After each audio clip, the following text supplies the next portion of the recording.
تو دو پہلو اور پیش کرنا چاہتا ہوں آج کی اس مجلس کے حوالے سے. تو ایک ہے کہ انسان جو ہے بعض اوقات سمجھ نہیں پاتا میری دعا قبول کیوں نہیں ہو رہی، اور یہ انسان اور امام ظاہراً امام زین العابدین علیہ الصلوۃ والسلام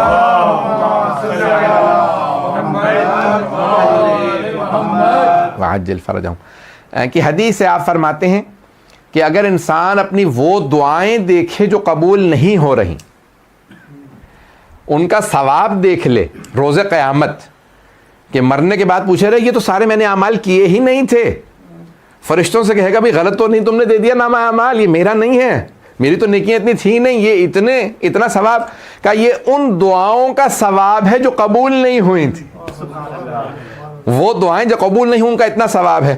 تو امام فرماتے ہیں کہ روز قیامت بہت سے لوگ اپنی دعاؤں کے ثواب کو، دعائیں جو قبول نہیں ہوئی ان کے ثواب کو دیکھنے کے بعد ایک مرتبہ کہیں گے پروردگارہ تو کوئی دعا قبول نہ کرتا، کوئی دعا قبول نہ کرتا، وہ ہمارے لیے بہتر ہوتا تاکہ ہمیں اتنا اجر و ثواب مل جاتا. پروردگارہ تو نے وہ جو دعائیں قبول نہیں ہوتی ان میں اتنا اجر و ثواب رکھا ہے کہ اتنا اجر و ثواب ہے وہ جو دعائیں قبول نہیں ہوتی. ہم پریشان ہو جاتے ہیں دعا قبول نہیں ہو رہی، کئی مرتبہ اس کی مختلف مصلحتیں ہوتی ہیں. میں آج جو پیش کرنا تھا ایک پہلو یہ مکمل کر دوں آج تاکہ پھر مجھے آئندہ آسان ہو جائے گا.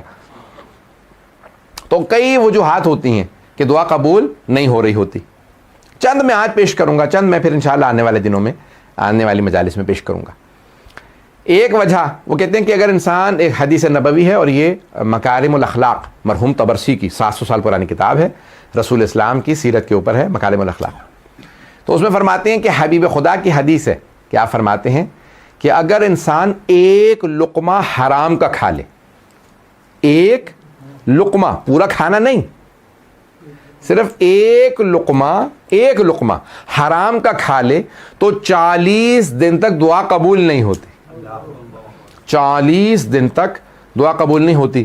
اسی لیے اتنی زیادہ تاکید کی گئی ہے کہ جب کھانے لگو تو پاکیزگی کا خیال کر کے کہ اگر خدا نہ کرے ایک بھی نجس چیز چلی جائے کھانے میں تو انسان کی.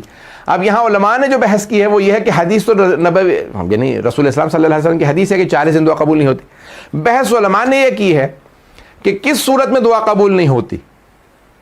اس صورت میں جب مجھے معلوم نہیں تھا، یا اس صورت میں کہ جب معلوم تھا، بھئی جب معلوم تھا مجھے معلوم ہے حرام ہے میں نے کھا لیا اب دعا قبول نہیں ہوگی، یا نہیں اس صورت میں بھی قبول نہیں ہوتی جب نہیں معلوم تھا. علماء کہتے ہیں جب معلوم ہو تو گناہ بھی ہے اور اثر بھی ہے. اگر پتا تھا کہ حرام ہے تو گناہ بھی ہے اور اثر بھی ہے، لیکن اگر معلوم نہیں تھا تو گناہ نہیں ہے اثر ہے. پتہ نہیں بات پہنچی ہے نہیں پہنچی، پھر بھی اثر ہے، اور اثر یہ ہے حرام کا کہ انسان کی دعا مستجاب نہیں ہوتی، کیونکہ انسان جب نجس چیز کھا لے یا حرام چیز کھا لے تو وہ فرشتے جو دعا کو اللہ کے پاس لے کے جاتے ہیں وہ اتنے پاک ہیں کہ جب تک انسان کے وہ 40 دن میں شے زائل نہ ہو جائے تب تک دعا لینے آتے ہی نہیں ہیں. پتہ نہیں بات پہنچی ہے نہیں پہنچی. وہ جو دعا لینے کے لیے فرشتے آتے ہیں، مجھے نہیں معلوم میں آپ لوگوں کو بور تو نہیں کر رہا ہوں، تعزیٰ گرامی یہ تمام کی تمام چیزیں. تو پہلی مصلحت کہ انسان اگر حرام کھا لے، اس لیے ہمارے علماء کہتے ہیں کہ جہاں سے انسان گوشت خریدے، جہاں سے انسان اشیاء خریدے گھر میں پکا، اس لیے باہر زیادہ ہمارے ہاں تاکید کی گئی کہ زیادہ باہر کھانے مت کھاؤ. ہوٹلوں ریسٹورنٹس پہ ادھر ادھر بہت سے لوگوں کو ہوٹلنگ کا بہت زیادہ شوق ہوتا ہے، ان کو برا لگے گا بہت معذرت کے ساتھ، نہیں کھائیں، یہ نہیں کہہ رہا حرام ہے، کھانا جائز ہے، بالکل جائز ہے. لیکن کیوں تاکید کی گئی ہے؟ کہتے ہیں کئی مرتبہ پکانے والا نجس پاک کا خیال نہیں کرتا. جب آپ کی والدہ گھر میں پکائیں گی یا اہلیہ گھر میں پکائیں گی یا کوئی بہن گھر میں پکائیں گی یا کوئی بیٹی گھر میں پکائیں گی تو کیونکہ مومنہ ہے ہاتھ پاک کرنے کا، کھانے کے پاک رکھنے کا ضرور خیال رکھیں گی. اس لیے غذا کا پاک ہونا پہلا باب ہے دعا کی استجابت کا. قبولیت دعا کے پہلے باب کا نام ہے حلال غذا. حلال جب لقمہ کھائیں گے تو خدا ضرور دعا قبول کرے گا.